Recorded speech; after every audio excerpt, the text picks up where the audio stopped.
Bibles, you're going to need them this morning.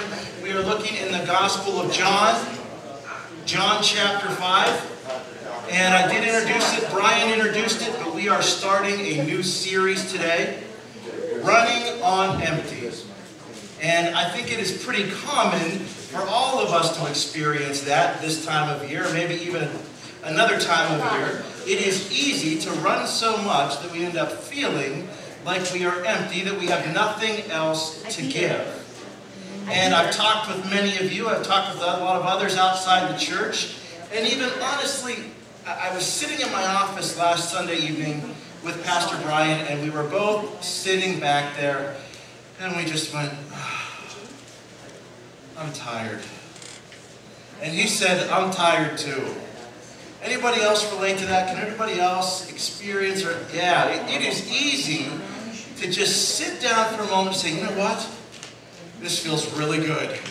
I need that moment to relax, to recover, because there's so much going on, trying to get everything in, because as beautiful as today is, it is now the first Sunday in August. And what does that mean? It may mean that there may not be a whole lot of days like this left. There's definitely more coming, but there's something else that's coming. And so we try to get, I won't even say that awful word. I do my best to not swear in church, and so I won't say that. But it is easy to try and cram as much as we can in before we're unable to do those things. And it leaves us overbooked, overworked, underrested, and in a place where we're not able to get anything done really well. Has that ever happened? You tried to do so much stuff that nothing worked out well? Yeah, it is easy to do that. And so we are looking at this running on empty, because it is not good for any of us to be in this condition. Let's look at John chapter 5.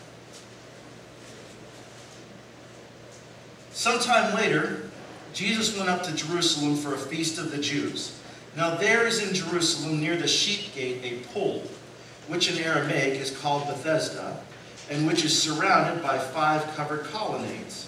Here a great number of disabled people used to lie, the blind, the lame, the paralyzed. One who was there had been an invalid for 38 years. When Jesus saw him lying there and learned that he had been in this condition for a long time, he asked him, "Do you want to get well?" "Sir," the invalid replied, "I have no one to help me into the pool when the water is stirred. While I am trying to get in, someone else goes down ahead of me." Then Jesus said to him, "Get up, pick up your mat and walk." At once the man was cured. He picked up his mat and walked. The day on which this took place was a Sabbath. And so the Jews said to the man who had been healed, "It is the Sabbath, the law forbids you to carry your mat." But he replied, "The one who made me well said to me, 'Pick up your mat and walk.'" So they asked him, "Who is this fellow who told you to pick it up and walk?" The man who was healed had no idea who it was, for Jesus had slipped away into the crowd that was there. Later Jesus found him at the temple and said to him, "See, you are well again. Stop sinning or something worse may happen to you." The man went away and told the Jews that it was Jesus who had made him well. So because Jesus was doing these things on the Sabbath, the Jews persecuted him. Jesus said to them, "My Father is always at his work to this very day, and I, too, am working." For this reason, the Jews tried all the harder to kill him. Not only was he breaking the Sabbath, but he was even calling God his own Father, making himself equal with God. We may not be in the same condition as this man laying outside the pool, but we all struggle. We all have days when things aren't going well. We all have things in our life that we wish weren't there. We all deal with situations that are tiring to deal with, or difficult to deal with. And I want you to think about this question. Where do you go when you're hurting? Or what do you do when you're hurting? See, for this man, when he was hurting, he went where everybody else went. Everyone who was struggling with some sort of ailment, They went and they laid around this pool, and they waited for the moment for things to get better. What do we do when we are waiting for things to get better? Where do we go? What are the things that we look at? We all have certain things that we look to. And let's be honest, some of those things can be good, and some of them aren't so good. A partial list. Since we're in church, I feel obligated to say that when we're struggling or hurting, we should turn to God, right? That is an option. We could turn to God. We don't always do that. Another good option could be turning to a doctor or a counselor. We could turn to medication.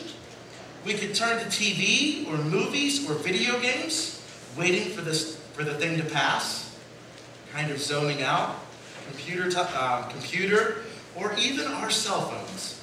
I have been really trying to watch, because I pull my phone out of my pocket and play with it anytime I have a few minutes to kill.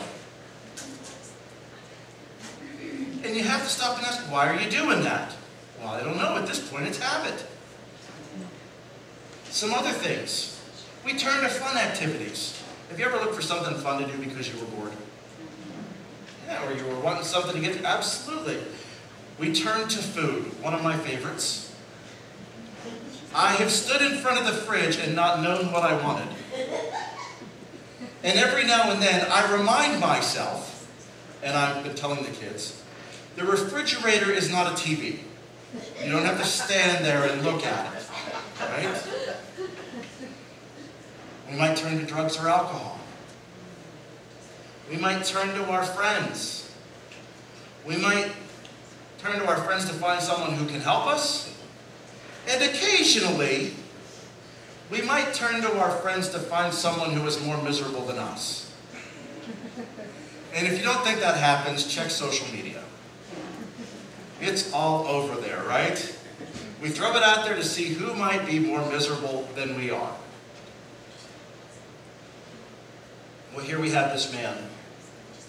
This man who was paralyzed, and he does not have a lot of things to turn to. He doesn't have a lot of options. We read from the text that he does not have any friends or anyone to help him into the pool. He is pretty lonely. We know that from his condition, he is unable to get in the pool quickly. He says that, but it's also inferred because if he could get in the pool, do you think he would be having the conversation with Jesus? No. He would have been in the pool a long time ago. And so because of his condition, because of the physical difficulties that he has, because he does not have a lot of supports around him, he has remained in this condition for 38 years. That is a long time. When we stay in a difficult or discouraging, one might even say hopeless situation, it becomes difficult to change. It becomes difficult to see anything different than what it has always been. And so Jesus sees this man, and he asks him one of the most important questions. Do you want to get well? One of the questions that we need to ask ourselves when we realize and do an inventory in our life and look and say, boy, you know, right now, I feel like I'm running on empty. I feel like I have nothing else to give. I feel like I have nothing else that I can possibly share with anyone else. If we run in that too long, one of the questions we need to ask is, do I really want it to change? I'm convinced that most of us run so much that we're near empty a lot more than just summertime. That we have so many things going on and so many pressures and so many expectations from ourselves and from others that it's go, go, go, that we're often near that empty mark. And one of the questions we need to ask is, do I want to get well? Because I am not convinced that God designed us to run on empty. And so Jesus asks him, do you want to get well? A huge question, because imagine the disappointment for 38 years of not being able to get in the pool. Imagine the frustration of moment after moment, of time after time, day after day, being in the same spot and not able to get into anything that will make you better. I don't know about you, but I don't handle disappointment like that very well for long periods of time. In fact, I've never woken up in the morning and said, God, you know what? Please disappoint me today. Please do your best to put me in a situation where I feel completely hopeless. None of us have ever prayed that, right? Because when we are feeling that way, we say, God, please help things to go well. God, please give me your hope. Please help me to find something in this day that is good. It amazes me that when this man hears Jesus' question, he basically says yes. He doesn't come out right and say, yes, I want to get well. He says, I have been trying to get well. But every time the pool is stirred, someone gets in fast. Somebody gets in faster than I can. Someone makes it into the pool before I can do it. 38 years of trying to get better. That's a long walk, isn't it? That is a long road of trying to get better. It gives us some hope as the things that we struggle with. Whatever it is, whatever we are dealing with is, whatever kind of problems we may have, there is always hope. And this guy had it. And I think it comes from what he saw. He saw something that sometimes I think we easily miss. He saw the pool being stirred. Who stirred the pool? Was it one of the religious leaders? No. What we are told, it was the hand of God who stirred the pool. It's the reason that the healing took place whenever someone got into the pool after the waters were stirred. He saw time and time again, even in the midst of his struggle, the midst of his problems, the midst of his disappointment, the midst of what could be a hopeless situation, he saw God at work, stirring the pool in front of him. And it reminded him each and every moment that God still cared about those gathered around the pool. I think we need to be reminded that God is at work. And I included these verses afterwards. If you notice, most of our English versions, they stop at verse 15. And then before verse 16, there's a new subtitle there. At least mine is broken that way. But really, 16, 17, and 18, they go with this story. Because Jesus says something remarkable in verse 17. And I hope you caught it. Jesus said to them, he said to everyone who was around who was upset, my Father is always at work to this very day, and I too am working. And this man, who we would look at and say, well, he doesn't have much reason to hope. He doesn't have very much to look forward to, and if anyone is running on empty, it really should be him. He can't walk, he can't work, he can't do things that would normally people would do. He saw something else that almost everyone missed, including the religious leaders. He saw God at work. And if anything will stir us and fill us, it is seeing God at work and being in God's presence when that happens. So we all may struggle. We may struggle for long periods of time, but there is hope because God is still at work. You know, some churches, we might say amen. Amen. How about that? You know what? I was told you should never ask for that, but it feels like we need that this morning because we need to be reminded that even when we are feeling empty, even when we are feeling hopeless, even when we feel like we can't go any further, God is still at work. In fact, God is working to this very day. And I don't think that was just up until the day that the scriptures were penned. I believe that what Jesus said still applies through today. And the great news that comes after God still being at work is that Jesus is working too. What good news. What good reason for hope. What good reason to start to fill us. to start to build us into something more than we can do on our own. You know, a nap will refresh me for a few minutes. A good cup of coffee will refresh me for about the same time. I don't try energy drinks. I just don't want to go there. I know some people love them. I'm not willing to try it. There are things that we can do that fill us up for a short period, but this idea of God being at work and connecting with what God is doing fills us in a way that nothing else can.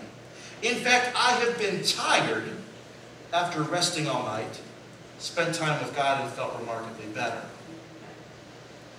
It's because God is at work and does something that we just can't do on our own. See, we are so empty the gauge just fell. That is how empty we get at times. Isn't that perfect? I'm glad the full one didn't fall. Hopefully I'll finish before it does. How about that?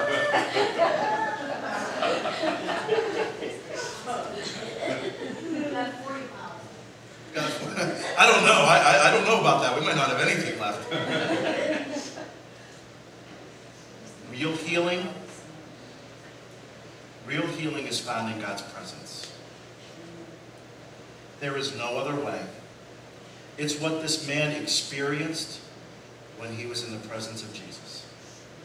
And I love that he didn't get so overwhelmed with his problems, so discouraged by years of disappointment and frustrations, that he didn't miss the Savior right in front of him.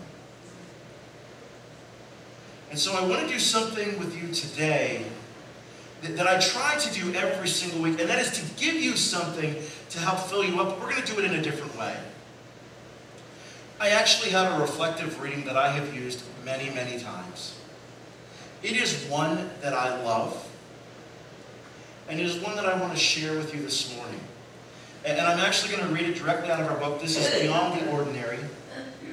And I have shared this with people countless times. And this morning I want to share it with all of you. I want you to forget that everybody else is here. Should be easy, right? I want you to forget about everything else that is going on after church. And I'm going to ask you to do something very dangerous in church, to bow your head and close your eyes, especially as we were talking about running on empty. I don't want you to go to sleep, but I want you to listen, and I want you to use your imagination.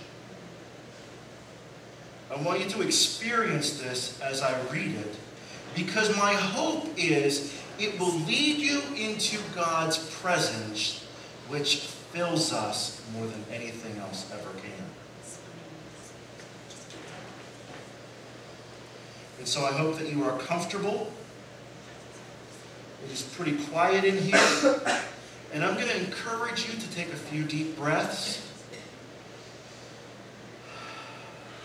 And as you take those deep breaths, feel your belly expand like a balloon, and then feel it completely empty.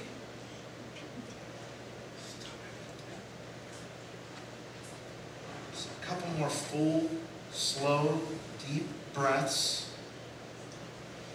And I want you to begin to tell each part of your body to relax. Beginning with your toes,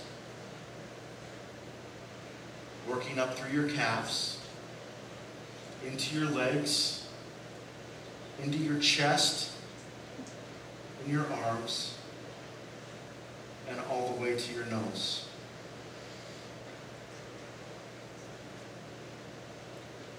Imagine a beautiful valley with picturesque hills as a backdrop to the greenery all around you. Notice the arresting beauty of the hills, bursting with spring color, whichever way you turn, and pay attention to the blooming flowers that surround you. Take deep breaths of the cool air. Feel it tingle in your nostrils. Listen to the faint sounds of birds chirping and the breeze blowing through the trees.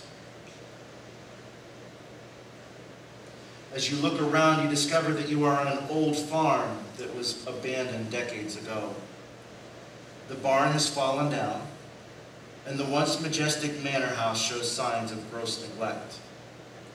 Weeds and briars have created undergrowth that makes passage to it difficult. What a sharp contrast with the beautiful flowers, the chirping birds, and the picturesque hills. Despite the risk of getting scratched or cut by thorns, you feel an irresistible urge to explore the weed-choked yard behind the run-down, decaying house. Knowing the danger of forging through undergrowth, you pause to wonder why. Why the yearning to explore the old yard? Why the risk? Why now? Without answers to your questions, you cautiously make your way to the backyard of the decrepit house. As you carefully push back the brambles and forge through the thick grass, your foot strikes something solid. Upon investigating, you discover boards placed together in a manner that suggests they are hiding something or protecting something. Further investigation reveals that the boards conceal a well. You pull back a few of the boards and find an old well that has an aura of mystery about it. This enchanted old well has been hidden for years beneath the boards that once framed it and supported the rope and pulley and bucket. What is in this well? An air of wonderment hangs heavy in the springtime air. Overhead, the blue sky with its white, fluffy clouds softens the questions of the moment. You begin removing the remaining boards guarding the well. As they shift, rocks and debris fall into the dark well, and the sounds tell you they have struck water. Finally, when you have removed the last board, you kneel to peer into the well.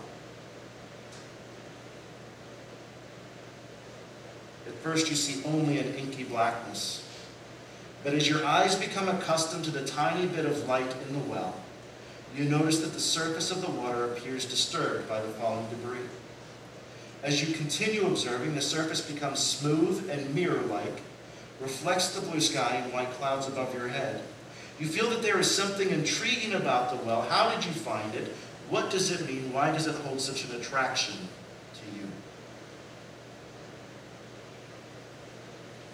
You spread on the ground the light raincoat that you wore in the cool morning. You lie down in the coat and peer deeply into the well. Instead of sky, you see your own face reflected in the water.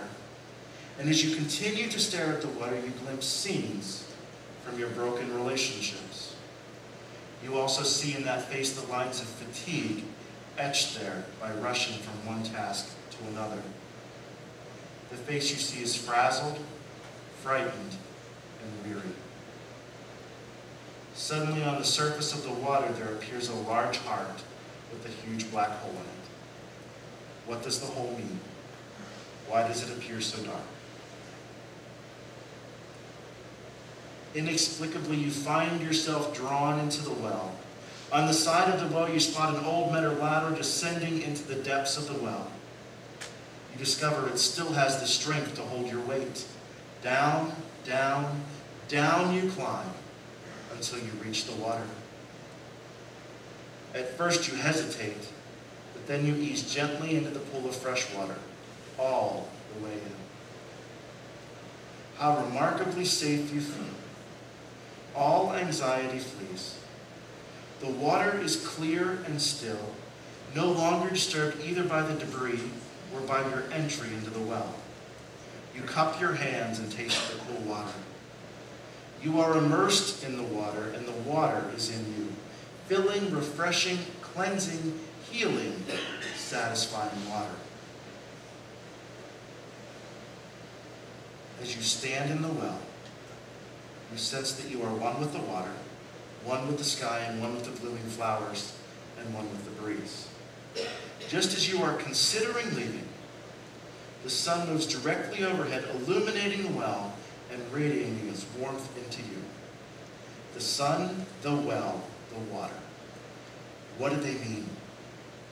Let yourself rest in the well.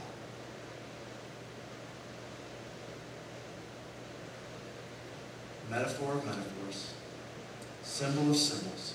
The well, O God, is about depth, about life, and about you. Hear our prayer. Instruct me through your Spirit. Counsel me in the night. Show me the paths of life, and open to me your right hand filled with pleasures forevermore, that I may be a renewed, faithful servant to you. Amen.